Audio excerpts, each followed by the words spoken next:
Donc Muriel Blum, je travaille à la métropole de Lyon, à la direction des sports.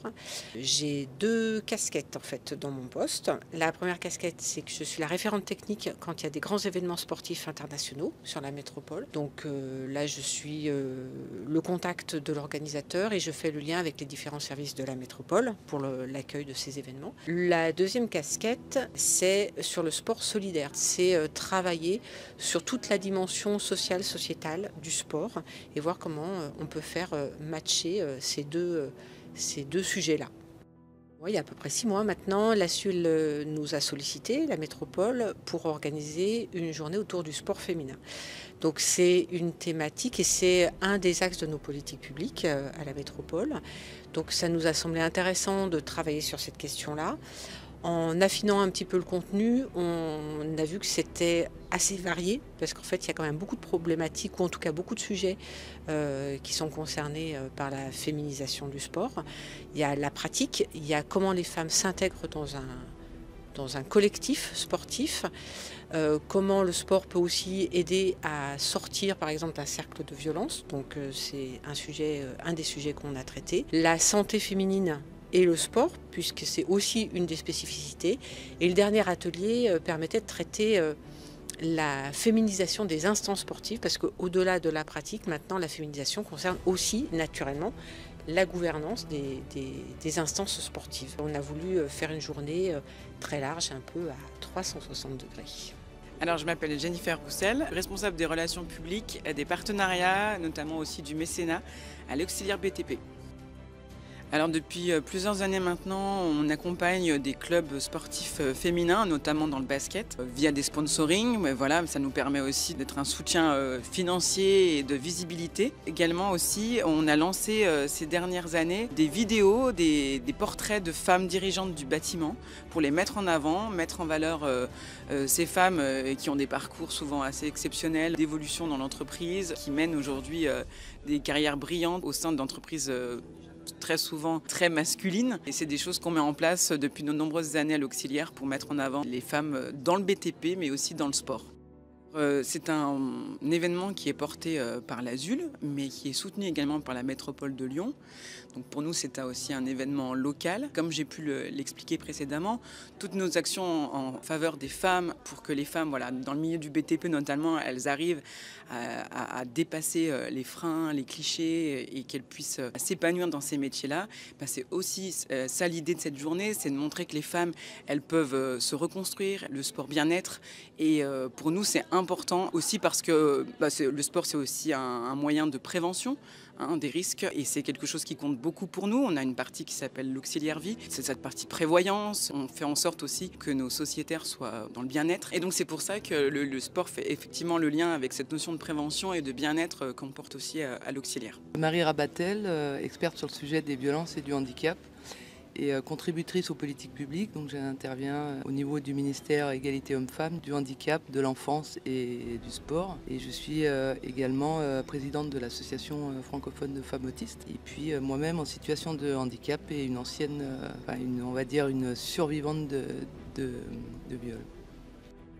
Donc l'objectif de ce film documentaire, c'était de mettre en lumière un sujet que la société n'a pas envie de voir, n'a pas envie d'entendre et n'a pas envie de savoir. Qui est les violences sexuelles commises sur les personnes en situation de handicap et particulièrement les enfants en situation de handicap. À travers ce documentaire, on a pu montrer que le sujet des violences commises sur les personnes en situation de handicap, c'est pas des cas isolés, voilà, c'est fréquent, bien plus fréquent que ce qu'on pourrait l'imaginer. Et du coup, ce documentaire, on a pu s'apercevoir aussi qu'il permet d'être un peu un facilitateur.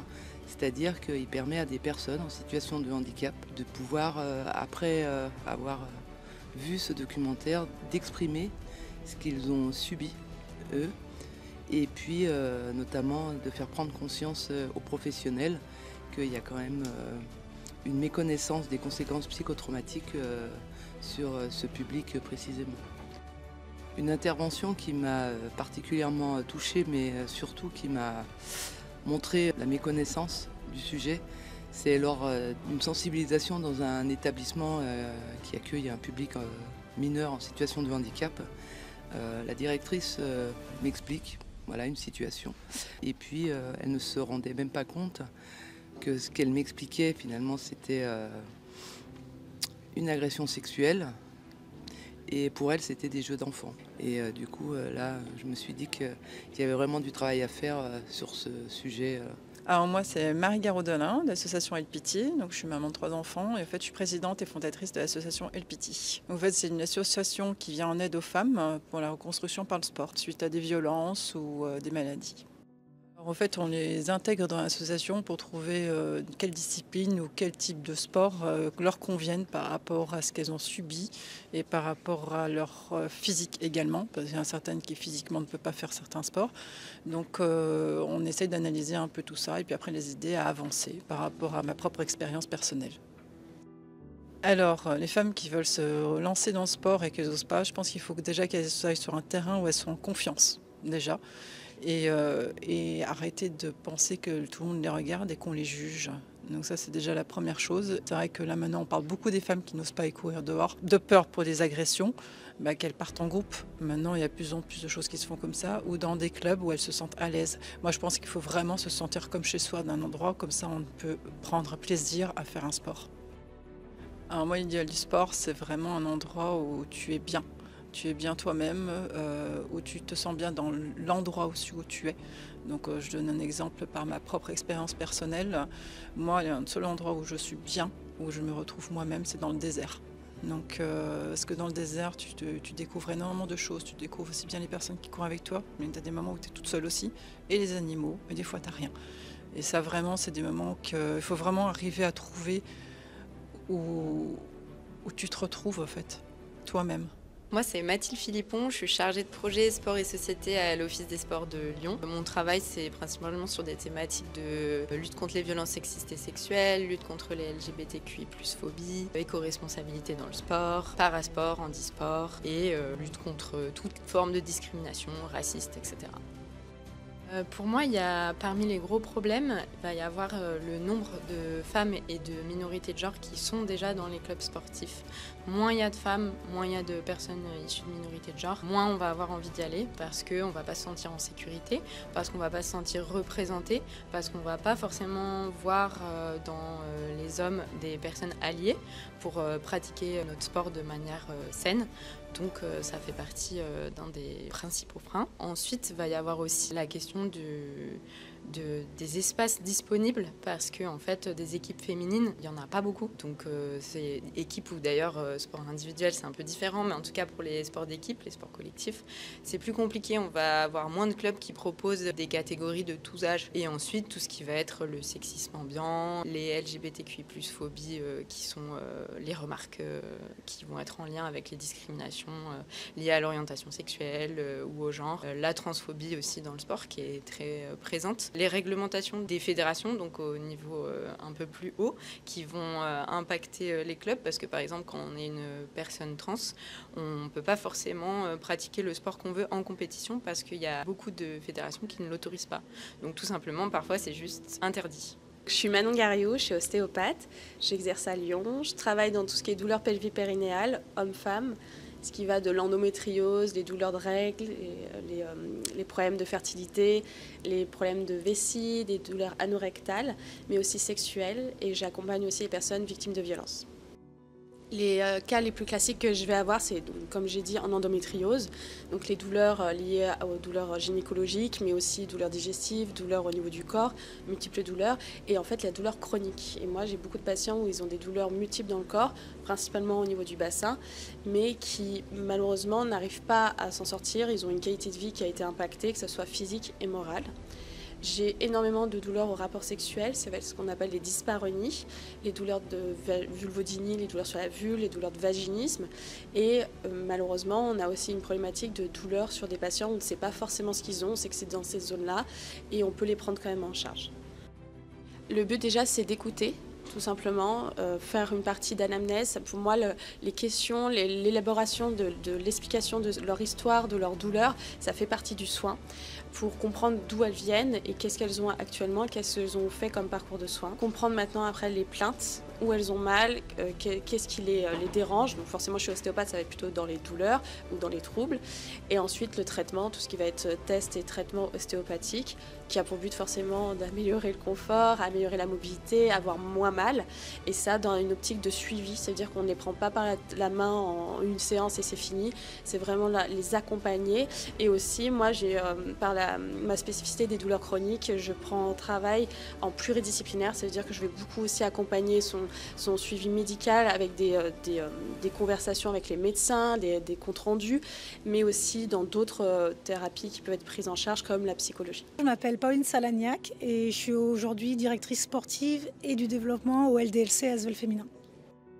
Aujourd'hui, on s'engage déjà pour témoigner, pour incarner aussi les postes qu'on a en tant que femme et susciter des vocations chez un maximum de personnes qui auront envie de s'impliquer aussi au sein de ces instances dirigeantes, que ce soit pour son club, sur un comité ou une fédération.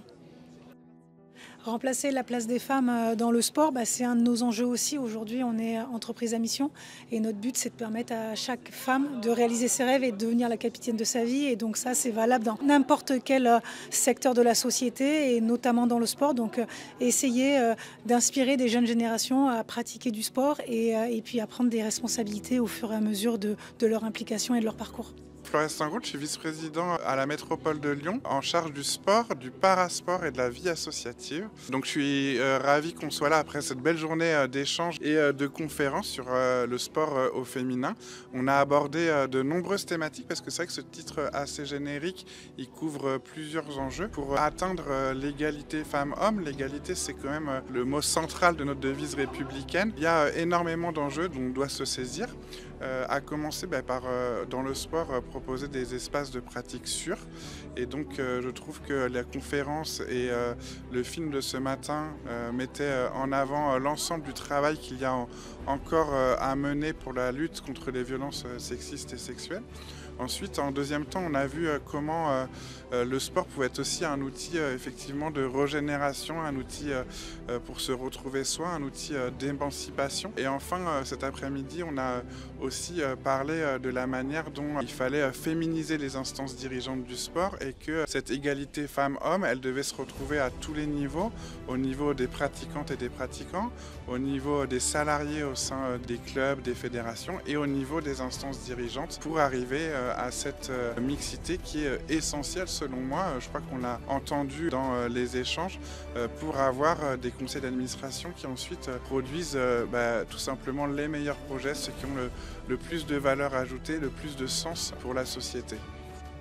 C'est un marqueur dont je me suis saisi dès mon arrivée il y a 2 ans, puisqu'on a été aussi interpellés pour que les collectivités et les institutions soient plus proactives sur le sujet. On a pris le sujet à bras-le-corps et on a souhaité mettre en place un programme de formation de lutte contre les violences sexistes et sexuelles qui s'adossait en fait à un engagement pour les clubs qui demandent une subvention à la métropole de suivre cette formation. On a développé une grande conférence ici de lancement qui rassemble un petit peu l'ensemble de l'écosystème du territoire et ensuite on a proposé des formations gratuites à différents endroits de la métropole de Lyon et ça c'était important aussi pour nous d'avoir cette notion de proximité pour que le club n'ait pas à faire des kilomètres et qu'on se donne toutes les chances qu'un maximum de ces actrices et de ces acteurs puissent suivre cette formation et donc faire un premier pas pour se saisir de ce sujet.